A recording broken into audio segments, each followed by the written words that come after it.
তো আমরা এই সূরার মধ্য থেকে যে মূল পয়েন্টসগুলো শিখতে পারলাম সেটা এক বাক্যে বলে এক নজরে বলে শেষ করছি। প্রথম থেকে যদি আসেন, যে প্রথমত এটা সামাজিক সূরা, শিষ্টাচার শেখাবে, আদব শেখাবে, ভদ্রতা শেখাবে এবং ইসলামিক সমাজ ব্যবস্থার কাঠামোটা শেখাবে। প্রথমত, জীবনের কোনো ক্ষেত্রেই আমাদের উচিত হবে না আল্লাহ এবং তার রাসূলের সামনে যাওয়া। যেখানে আল্লাহ এবং তার রাসূলের বিধান চলে আসবে, ফুল স্টপ, আত্মসমর্পণ, এর নাম ইসলাম। এরপর আল্লাহ পাক বলেছেন কি, কণ্ঠস্বরকে উঁচু করো না। মানে নবী সাল্লাল্লাহু আলাইহি ওয়াসাল্লামের কণ্ঠস্বরের উপর কণ্ঠস্বর উঁচু করো না, এটা দিয়ে আল্লাহ বোঝাচ্ছেন যে জীবনের কোনো ক্ষেত্রেই তার সুন্নতের এগেনস্টে যেও না এবং আল্লাহকে ভয় করো। যদি তোমরা নবীর কণ্ঠস্বরের উপরে কণ্ঠস্বর উঁচু করো, তার সুন্নাহকে বাদ দিয়ে অন্য কোনো সুন্নাহ ফলো করো, তাহলে তোমাদের সব আমল বিনষ্ট হয়ে যাবে, তোমরা টেরও পাবে না।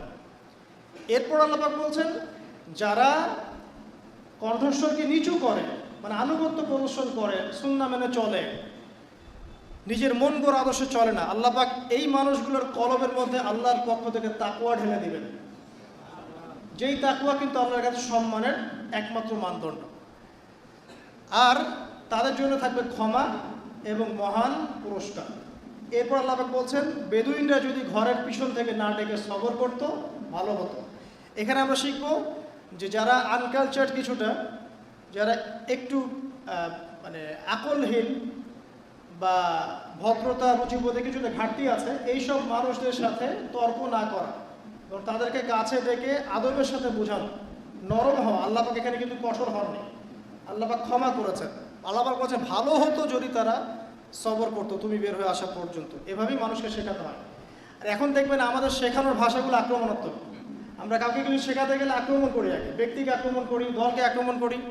এভাবে শেখানো যায় না, এভাবে মানুষকে ইসলাহ করা যায় না। মানুষকে ইসলাহ সংশোধন করতে হলে নরম হতে হয়, তার ভুলটাকে প্রাইভেটলি ডেকে শুধরে দিতে হয়। আর আমরা এখন মানুষের মানে ভুল নিয়ে সোশ্যাল মিডিয়া মাতিয়ে ফেলতে পারলে বাঁচি আগে।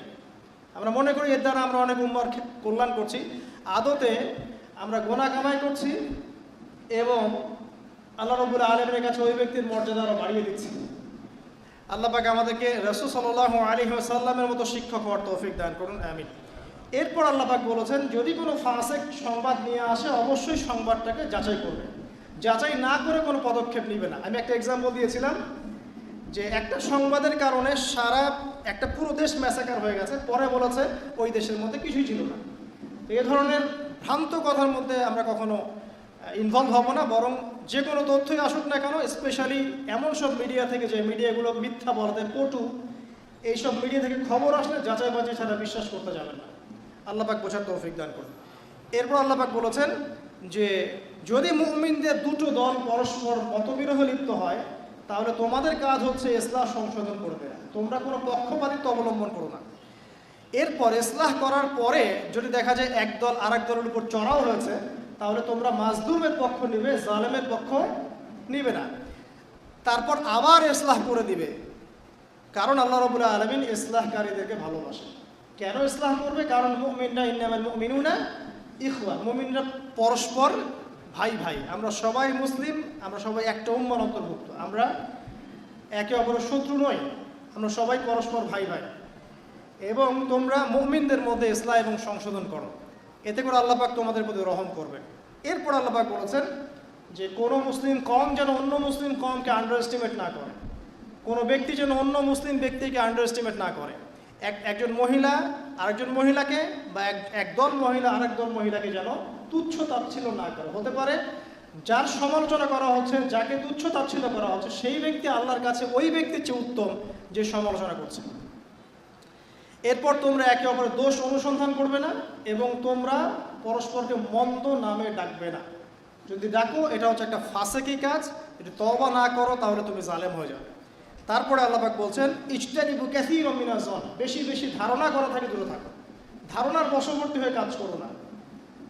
ইন্না যন্না লা ইউগনি মিনাল হাক্কি শাইআ, কারণ যন্না মানে যেটা ধারণা, এটার সাথে সত্যের কোনো সম্পর্ক নাই, ধারণা সত্যকে পরাজিত করতে পারে না।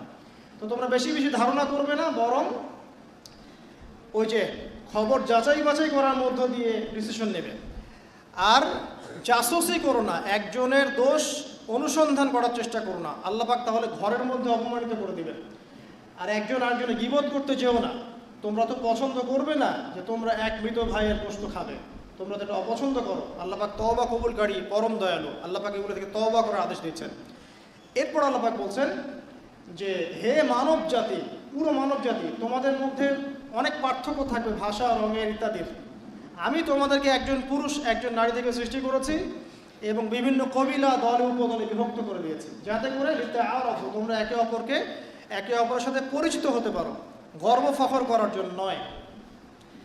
ইন্না আক্রামাকুম ইনদাল্লাহি আতকাকুম, তবে তোমাদের মধ্যে আল্লাহর কাছে সবচেয়ে বেশি সম্মানিত সেই ব্যক্তি যে সবচেয়ে বেশি মুত্তাকি। আল্লাহর কাছে তাকওয়াই হচ্ছে সম্মানের একমাত্র মানদণ্ড। এরপরে আল্লাহ পাক গিয়ে বলেছেন যে আরবরা বলে বেড়াচ্ছে যে তারা ঈমান এনেছে। আল্লাহ পাক বলছেন, বলো যে তোমরা কেবল ইসলাম কবুল করেছো।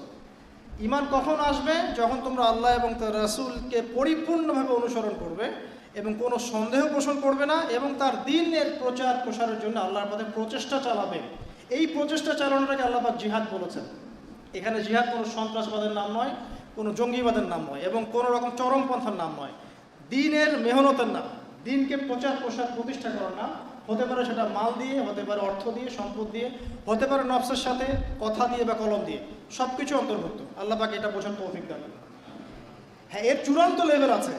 যদি দেখা যায় যে কুফাররা সব ঐক্যবদ্ধ হয়ে মুসলিমদের উপর আক্রমণ করেছে সামরিক, তখন প্রত্যেক মুসলিম তাদের আন্ডারে যারা যারা আছে, সেই সরকার, সেই প্রশাসন, তারা তখন কি করবে? তাদেরকে ডিফেন্ড করবে না?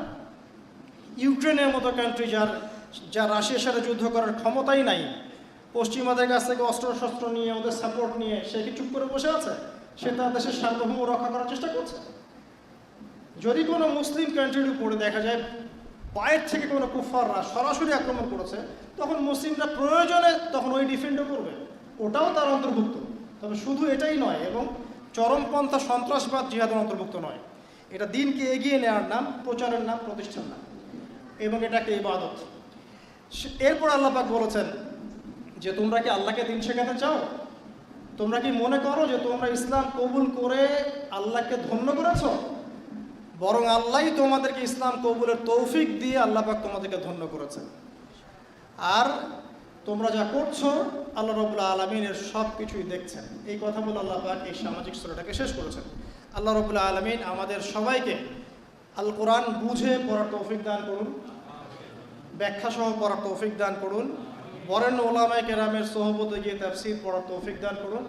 আল্লাহ পাক আমাদেরকে আরবি ভাষা শেখার তৌফিক দান করুন এবং কোরআনের এক একটা সূরা যে শিক্ষাগুলো আমাদেরকে দিচ্ছে এগুলো জেনে বুঝে আমল করার তৌফিক আল্লাহ পাক আমাদের সবাইকে দান করুন। আল্লাহ পাক আমাদের দেশ ও জাতিকে সমৃদ্ধ করুন। একই সাথে আমরা দোয়া করবো আল্লাহ পাক আমাদের যুব সমাজকে হেদায়েত দান করুন এবং আমাদের রিজিকের যাদের সমস্যা আছে আল্লাহ পাক সমস্যাগুলোকে দূর করে দিন। আল্লাহ পাক যাবতীয় বৈশ্বিক ফিতনা থেকে আমাদের দেশটাকে আল্লাহ পাক হেফাজত করুন। আল্লাহ রাব্বুল আলামিন আমাদের মা বোনদেরকে খাস পর্দায় থাকার তৌফিক এনায়েত করুন। আমাদের মধ্যে যারা অসুস্থ আছেন আল্লাহ পাক সবাইকে শেফায়ে কামেলা দান করুন। আমাদের মধ্যে যারা পারিবারিক সমস্যায় ভুগছেন আল্লাহ পাক পরিবারের সমস্ত সমস্যাগুলোকে সলভ করে দিন। আমাদের সন্তানদেরকে আল্লাহ পাক মুসলিমের মতো মুসলিম রূপে মানুষ করার তৌফিক দান করুন। আল্লাহ রাব্বুল আলামিন আমাদের দৃশ্য এবং অদৃশ্যের যাবতীয় বিপদ আপদ এবং বালা মুসিবত থেকে আল্লাহ পাক আমাদের ব্যক্তি, পরিবার, সমাজ এবং রাষ্ট্রকে হেফাজত করুন। আমিন। أقول قولي هذا أستغفر الله لي ولكم ولسائر المسلمين. بارك الله لنا ولكم بالآيات الحكيم إنه تعالى جواد كريم رؤوف رحيم. سبحانك اللهم وبحمدك أشهد أن لا إله إلا أنت أستغفرك وأتوب إليك. السلام عليكم ورحمة الله وبركاته.